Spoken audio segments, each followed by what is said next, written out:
Hello, my name is Dr. Tapan Patel. I'm an aesthetic physician from London, and I'm so excited to be here in Milan for my first Agorà conference. I was actually very honored to open the Congress today, and the session I did was with my dear friend and colleague, Professor Sebastian Cotofana. And the idea was that we discuss the anatomy and then the injection techniques for different regions of the face. Now, we sometimes do this for the full day, but here we decided to pick two different regions which are very commonly injected, and that was temple, mid-face, and also the nose. Now, for a number of years, I've had a concern that when we go to congresses, we have live injections. And it's always been my feeling that this is not the best education we can give our delegates. Why? Because there's so many things that can go wrong. For instance, there might be problems with the patient. The patient may faint, they may not like the treatment they're having, there could be a problem with the audio-visual, there can also be models that can't turn up or they fall ill on the day. And what I've seen is that during the live injections, the amount of education that delegates can get is very limited.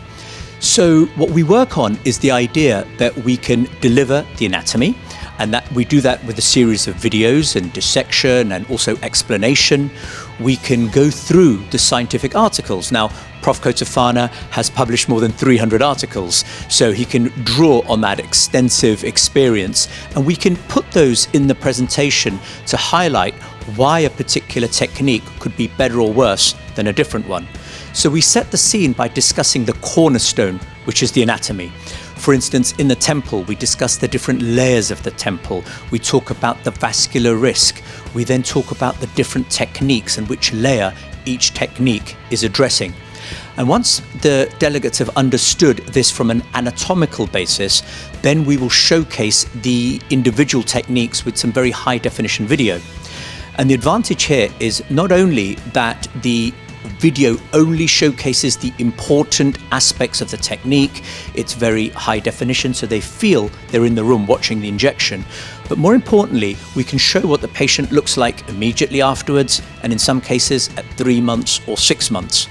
Because there's such a big learning there as well. Sometimes if you just see a live injection, you don't know what happened to the patient the next day or the next week. Are they fine? Are they really happy? Did they get a complication? So I think there is a enhanced learning here as well. So as I mentioned, we started with the temple. I showcased 3 techniques. That's the needle bolus to inject deep, the subcutaneous cannula, and also the interfascial. And I think for me, these 3 are the most common and the most useful techniques in the temple. And I had a chance to discuss with my moderators, especially Giovanni Salti, why I would use which technique in which patient. You know, maybe in a younger patient who's got better skin quality, I'm more likely to use the more superficial techniques.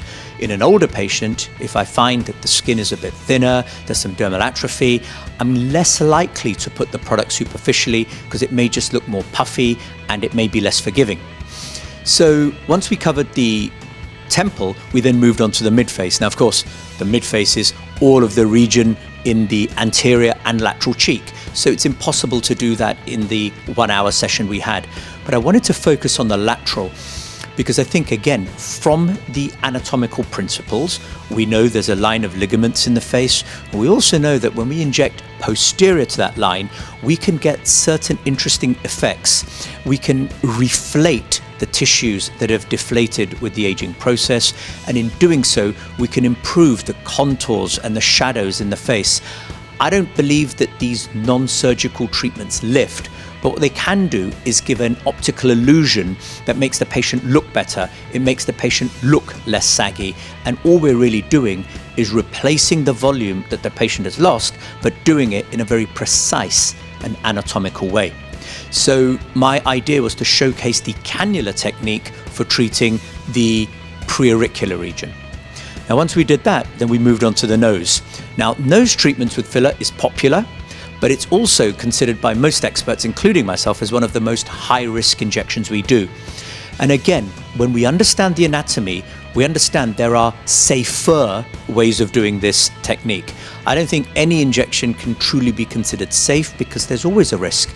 But I think when we know the anatomy, for instance, in the nose, we know that in the majority of patients, the vessels are more lateral and they're more superficial. It means that if we're in the midline and we're deep, we're going to be less likely to cause complications than if we go to the sides.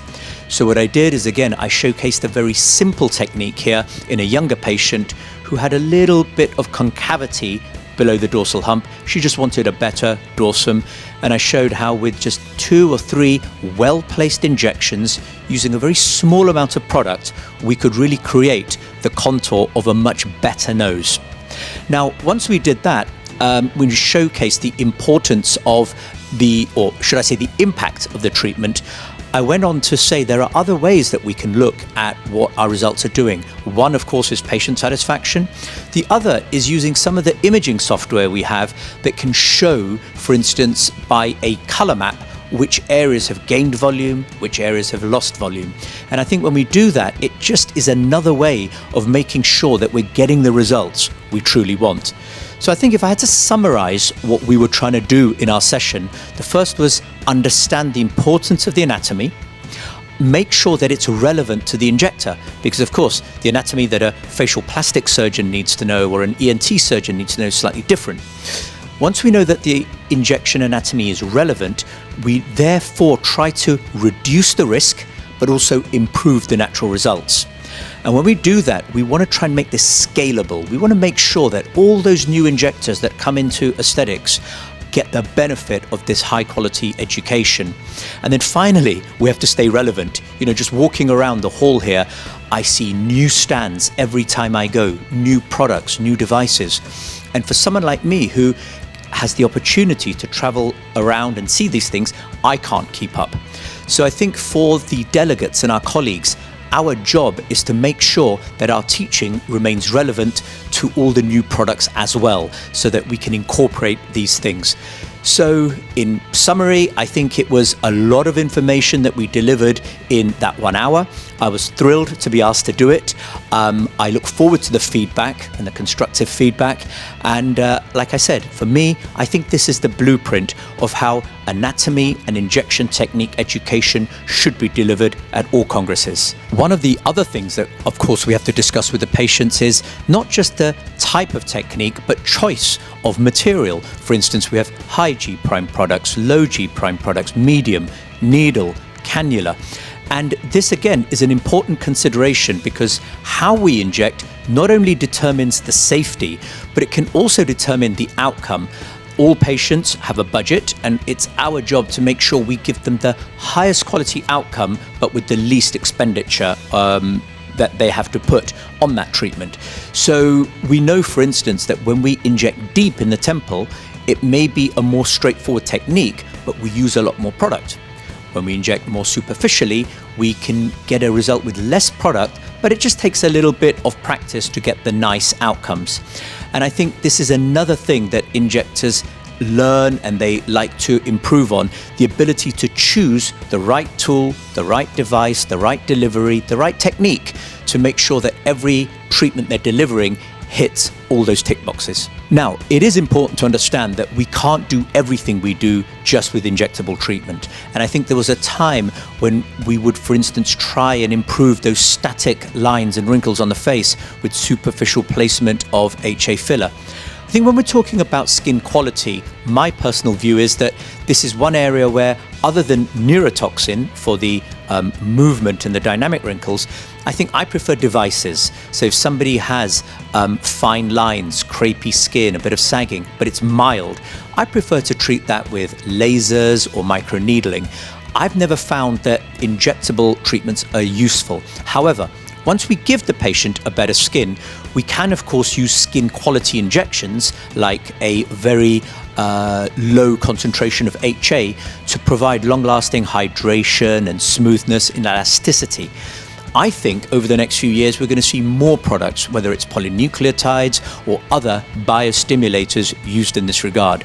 But certainly in the session that we were in, the focus was very much on using the HA for its structural rebalancing of the face. Okay, let me see if I can sum up the session that I've just been part of. Fundamentally, anatomy is key.